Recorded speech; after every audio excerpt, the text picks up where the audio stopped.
What's making news this week at the University of Limpopo is that Faculty of Management and Law hosts second international conference.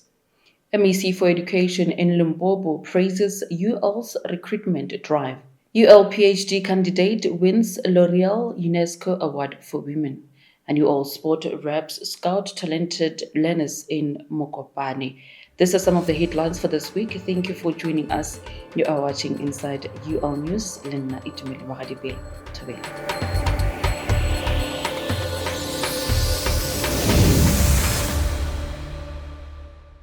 The Faculty of Management and Law hosted its second international conference over 2 days at the Ranch Resort just outside Polokwane. The event brought together distinguished speakers, students, and university management. Scholars presented insightful research papers across various disciplines. In his address, Professor Richard Madadze, Deputy Vice Chancellor for Teaching and Learning, highlighted that the conference embodied the enduring spirit of Ubuntu. He expressed the university's deep appreciation for the active participation of researchers, particularly students whose exceptional caliber continues to inspire. Timbinkosi Mawila, Director for Research, Administration and Development, praised the conference for its international scope and for showcasing research that aligns with the United Nations Sustainable Development Goals. Our reporter, Success Mutlana, spoke to some of the students who shared their research experiences. Well, thank you in studio. Indeed, we are at the Faculty of Management and Law, Second International Conference 2025, which is themed at finding pathways through economic justice and responsible leadership, addressing the sustainable development goals. Well, you must understand that we had Professor Sembawa delivering the keynote address, amongst others, and we also had various presenters from different institutions such as the University of Limpopo, the University of South Africa, and Tshwane University of Technology, just to name a few. Well, to get more insights on the conference, I now have one of the presenters to tell us more about their presentation. Ma'am, you're more than welcome to join me. I believe that you are doing well. Can you quickly take us through the main objectives of your study? Okay, thank you, my lady. Ladies and gentlemen, my name is Negedi Prisley Mashishi from the University of Limpopo, a master's student, and my today's presentation was about the impact of education, employment, and government spending on poverty reduction in South Africa, highlighting from 1993 to 2023. Would you say that the findings of your study would help contribute to the sustainable development of the country in the near future? Oh yes, because like South Africa is one of the developing countries that still struggle with inequality, poverty, and also unemployment. As a result, the National Development Plan vision of 2030 is to ensure that all South Africans enjoy a decent standard of living. And employment is one of the core elements of the standard of living. So finding the significant relationship between employment, government spending, and education will definitely lead us where we want to go. Should the government take all recommendations made by any academia regarding the issues in South Africa, the socio-economic issues in South Africa, will definitely get there by 2030. All right, well, still on the socio-economic issues, one of the viewers at home might not understand what is it that you're referring to when speaking about the socio-economic issues. Can you kindly name a few?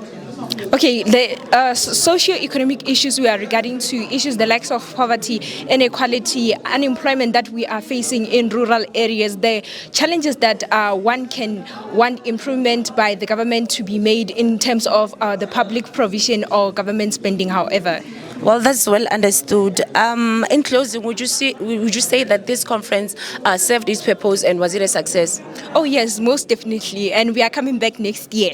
Well, thank you so much. It is nice to see young ladies like you, investing in academia and also investing in the development of our country. Enjoy the rest of your day.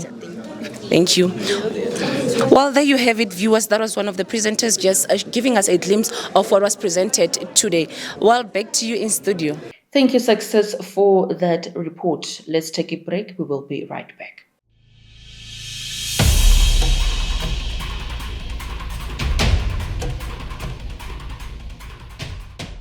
Welcome back. You're still watching Inside UL News. Now, the countdown has begun as the final grade 12 examinations commence The University of Limpopo's recruitment team has once again made a significant impact, this time reaching over 1,000 grade 12 learners in Mokopane. Invited by the Limpopo MEC for Education, Honorable Mavungu Lirule Ramakanya, the team offered valuable guidance and words of encouragement to learners as they prepare for their final exams. The event themed Last Push saw learners making pledges to remain focused and committed to achieving excellent results. The university's delegation included representatives from the Financial Aid Office, the Center for Student Counseling and Development, and various faculties. We are now joined online by the MEC herself, rather. MEC, thank you for making time and welcome to Inside You. Thank you so much for having us as the Department of Education.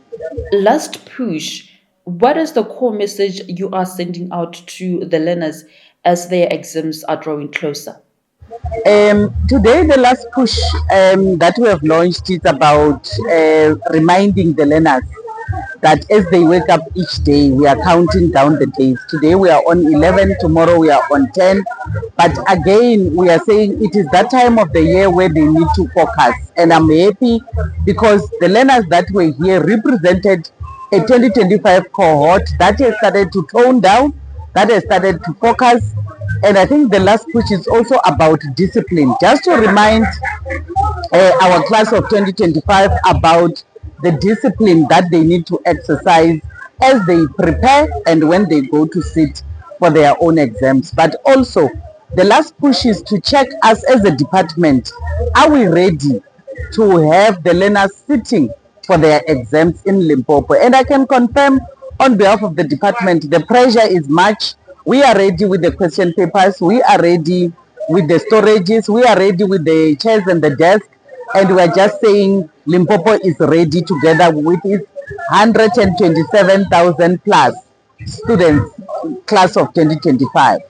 So, is it systems also for the department? What safety measures are there in place to prevent issues rather of paper leaks, just to make sure such incidences are contained? MEC technology has advanced as well. Can we match it?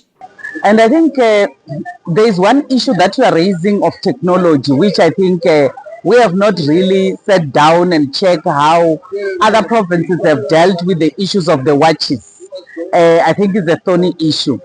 But currently, when we say we deal with the leaks, we increase the security around our storages. In the past years, we had a strategy on how to get question papers to the schools or to the writing centers just as they in the safest way. And that is what we are going to do now. We'll try and work with the exam team in a manner that no one knows what time do we deliver our papers, no one knows where do we store our papers. You'll just see by the learners writing, so that then there is no leakage in terms of accessing of papers by the educators before the exam itself. Talk to us about the importance of working with institutions of higher learning like the University of Limpopo in this kinds of initiatives. We want to really appreciate when we had a meeting with the University of Limpopo. One of the things that we raised, we had a session with the Premier and the EXCO, but also as a Department of Education, we had a research workshop. And one of the issues that we raised was that the classes want to talk to the universities directly. And we are happy. This is the second event that we are together, and we hope in the next event where we are signing the pledge, the university will still come and work with us. One, we are saying you need to also understand the dynamics that the young people as themselves faces. As a university, you also need to come and interact with them to give them answers without them coming to say we are collecting papers, we are collecting this, but just to come and ask questions. And moreover, we know the university hosts all professions, but we hope the department, the section of education can be have more students for me to secure teachers for my children in the future. Well, thank you, MEC, for your time. We really appreciate. Thank you so much for having us as well. That was MEC for Basic Education in Limpopo, Mavungu Lirule Ramakanya, talking to us about their motivational talk to the grade 12 learners who gathered in School Pit Potgieter as they prepare their grade 12 final year examinations. In other news, Keletso Monaring, a PhD candidate in physics at the University of Limpopo, has been recognized as one of the winners of the 2025 L'Oreal UNESCO for Women in Science Awards held in Johannesburg.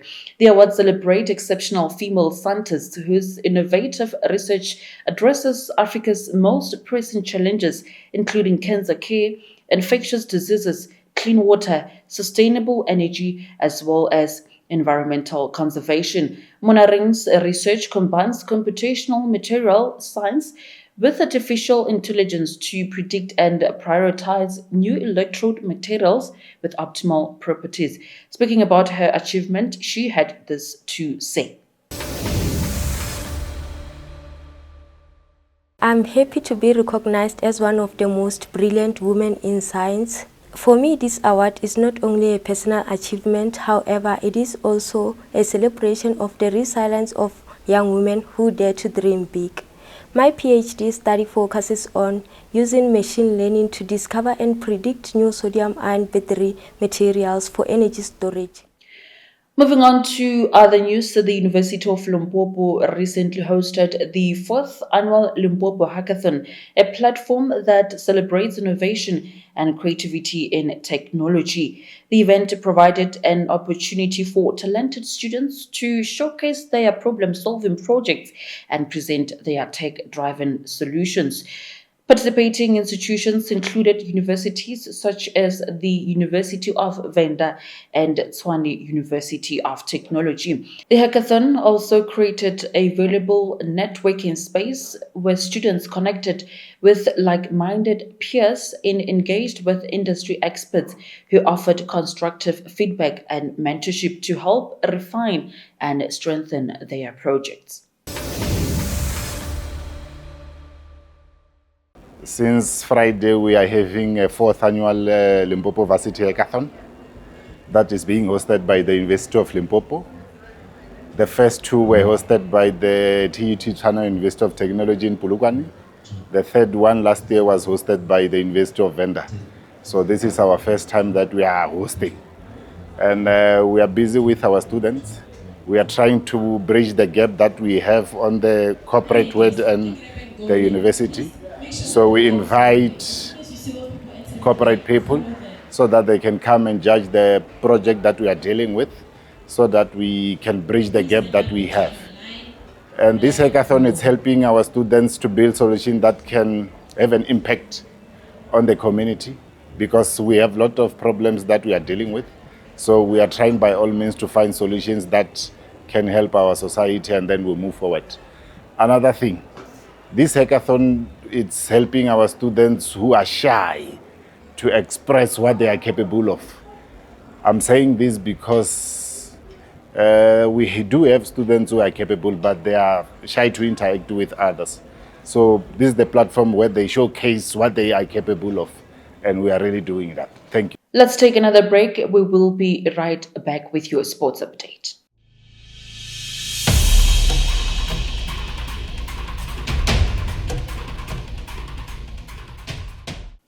Thank you for staying tuned. You are still watching Inside UL News, and we are now moving to our sports updates.